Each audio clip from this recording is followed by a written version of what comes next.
গতকালকে আমরা এই পুকুরে মাছ ছেড়েছিলাম, তার একটা ছবি দিয়েছিলাম, পোস্ট করেছিলাম, দেখেছেন আপনারা। আজকে সেই মাছের খাদ্যের জন্য এখানে বিভিন্ন উপকরণ মিক্স করতেছি। এই যে প্রথমেই দেখতেছেন যেটা নিচ্ছি, এটা হচ্ছে খৈল। এই খৈল নিচ্ছি আমরা পরিমাণ মতো, যেমন আমাদের পুকুরের আয়তন অনুযায়ী খৈল লাগতেছে এখানে 8 কেজি, আমরা সেই খৈলটা মিক্স করে দিলাম। এরপরে আমরা নিলাম চিতাগুড়, যেটা বলা হয় লোকাল ভাষায় চিতাগুড়। এখানে সেই চিতাগুড় দিয়ে দিলাম লিকুইড, এটা 2 কেজির মতো আমরা এটাকে মিক্স করে নিলাম। একটি পাত্রে আমরা 100 লিটার পানি এখানে নিয়েছি আগেই, সেই পানির সাথে সবগুলো মিক্স করতেছি।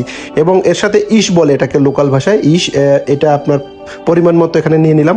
বিভিন্ন উপকরণ মিক্স করতে হচ্ছে, যেহেতু ছোট মাছ আমাদের প্রথমবার এই পুকুরে ছাড়া হয়েছে, তার খাবারের জন্য বিভিন্ন টাইপের আপনার খাবার মিক্স করে দিতে হয় পরিমাণ মতো, যেটা পুষ্টিগুণ ভালো রাখার জন্য।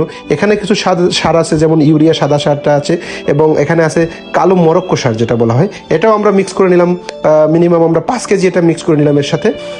এবং ইউরিয়া সার যেটা দেখলেন সাদাটা, ওইটা আপনার আজকে আমরা মিক্স করব না, ওটা এই যে এটাকে প্রসেসিংটা রেডি করার পরে আমরা 2 দিন এখানে রেখে দিব, তারপরে মাছকে খাবার দেওয়ার সময় আমরা সেই ইউরিয়া সারটা আবার মিক্স করব।